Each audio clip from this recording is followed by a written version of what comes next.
Oke brosis, jadi di depan gue sekarang sudah ada Honda New Beat Deluxe ya. Salah satu varian Honda Beat paling laris di Indonesia ya, karena banyak sekali yang tadi teman-teman yang membeli Honda Beat Deluxe ini. Gak lain gak bukan karena memang desainnya itu terlihat futuristik dan juga kalau kita lihat ini clean banget ya teman-teman ya. Gak ada stripping sama sekali, hanya ada emblem-emblem Honda dan juga Beat ya. Untuk di versi 2020 ke atas memang Beat Deluxe yang salah satu paling laris ya. Modifikasinya juga banyak ya, biasanya teman-teman itu pada modifikasi ala-ala terbaru lah ya, pakai bilet dan segala macam. Nah, untuk versi terbaru ini apa aja yang baru? Yuk kita lihat dan kita bahas secara detail improvement dari Honda Beat Deluxe yang satu ini teman-teman. Beat Deluxe versi terbaru ini kalau kita lihat dari depan ya, ini sudah ada perubahan dari batoknya. Batoknya terlihat lebih cakep dan lebih besar ya. Ini mirip-mirip seperti batoknya dari Vario 160. Dan kalau kita lihat dari desain tebeng depannya, ini memang secara garis dia lebih tajam-tajam teman-teman dibanding Beat Deluxe sebelumnya. Untuk lampu sendiri dia masih menggunakan lampu LED ya, yang biasanya mereka juga pada nyalain lampu jauhnya gitu ya.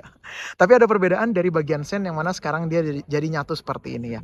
Untuk spakbornya dia masih tetap sama dengan yang sebelumnya ya, ada garis-garis yang bikin motor ini jadi terlihat tajam-tajam ya. Lalu kita lihat dari bawah ya, ini untuk forknya sama dan untuk velgnya Deluxe ini dia menggunakan velg 14 inci dengan ukuran ban 80/90/14 ya. Oke, untuk lampunya LED dan untuk lampu sennya dia masih bohlam teman-teman ya. Oke, kita lihat untuk dari bagian samping. Ini ada sedikit garis-garis yang kita bisa lihat ini seperti Honda Vario 125 ya. Kalau kita lihat dari atas sampai bawah, ini mirip banget sama Vario 125. Garisnya terlihat lebih tajam ya teman-teman. Fiturnya yang paling mantap dari motor ini sudah pakai keyless teman-teman. Untuk pertama kalinya dalam sejarah Honda Beat akhirnya pakai keyless. Ini juga terintegrasi dengan seat ya. Jadi teman-teman nggak perlu khawatir lagi, ini udah pastinya aman. Dan untuk bentuk remote-nya seperti ini. Detailnya sudah gue bahas ya sebelumnya, ini mungkin lebih detailnya lagi. Untuk remote-nya ini dia tidak menggunakan answer back system. Jadi hanya untuk memutus aliran remote-nya dari motornya aja.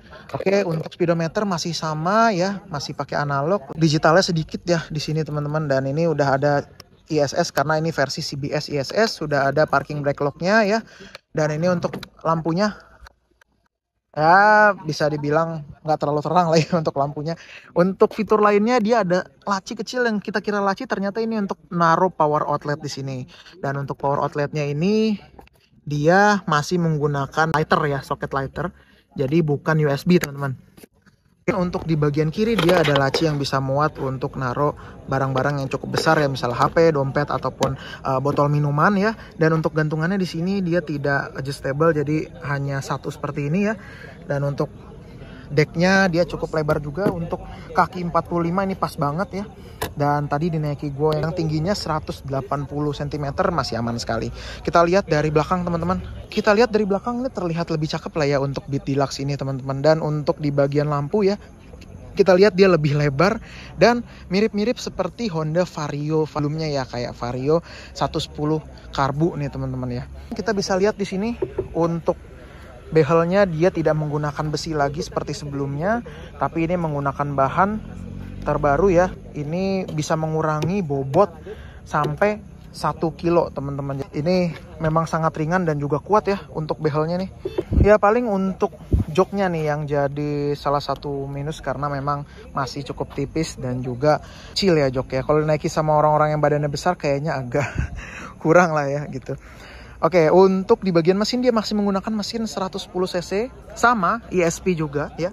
Dan untuk mesinnya ini dia ada sedikit improvement, jadi lebih ringan sekitar 0,4 kg. Dirancang sedemikian rupa untuk memastikan total fungsionalitas ya. Untuk rangka dia masih pakai ESAF, jadi ya ada improvement juga dari Honda semenjak di tanggal 5 Oktober lalu ya, di saat Honda ngasih garansi rangka 5 tahun. Udah pasti ada improvementnya nih untuk Honda Beat ini. Oke, untuk shock breakernya dia menggunakan shock breaker single seperti ini ya, tanpa tabung. Dan untuk ban belakang ukurannya 90/90 dengan ukuran rim 14 inci. Satu lagi yang hilang dari Honda Beat Deluxe atau Honda Beat lainnya adalah kickstarter. Kecuali yang versi non ISS itu dia masih ada kickstarternya. Nah untuk versi ini sudah tidak ada, jadi teman-teman bisa mendapatkan motor yang lebih ringan karena lebih ringan 1 kilogram dari menghilangkan Kickstarternya itu ya. Jadi lebih ringan, pastinya lebih ekonomis. Oke, itu dulu teman-teman untuk Honda Beat Deluxe ya. Ada beberapa warna, ada yang warna hitam dan juga ada yang warna hijau itu, dan nanti gue akan detailkan untuk warna-warnanya ada apa aja. Untuk Honda Beat Deluxe ini harganya 19,8 jutaan. Jadi hampir 20 juta, belum sampai 20 juta udah dapat motor yang bisa segala macam usia ya, dan juga pastinya ini sudah keyless dan canggih ya teman-teman. Oke, gimana menurut teman-teman? Silahkan komen dan juga like, share, dan subscribe untuk tahu informasi-informasi lain tentang motor dari Indore Channel. Thank you teman-teman yang nonton, sampai bertemu di video selanjutnya, bye.